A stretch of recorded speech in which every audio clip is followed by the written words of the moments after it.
Candace, don't you ever watch the Weather Channel? Gonna be a letter storm.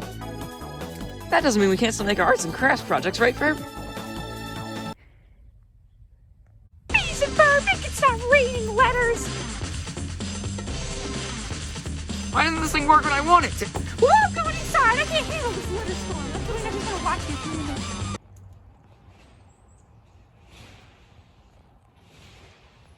Alright, Ferb, I'm getting finished on my arts and crafts projects. What are you gonna do for yours, Ferb? Ferb? Ferb, you're a genius. Alright, but Ferb, just because you're a genius doesn't mean you can hog this work. I'm taking this work. Much better.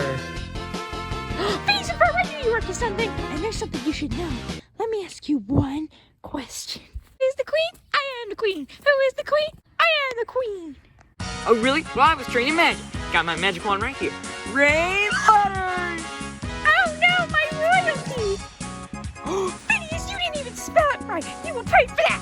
Oh, but you gotta catch me first. Phineas! Haha, you'll never get me now. Oh man, how am I gonna... Phineas, the gate was open! Haha, this tower's mine. You ain't getting up this tower, it's mine. Oh, we'll see about that, Phineas. Yeah! Tower's mine. Hey, no, I don't want to go to this one. Ah! Ow. I'm okay. Ugh, what is all of this noise? Phineas! Tell Candace to get off the slide. It's all dirty. I got put in the opening box.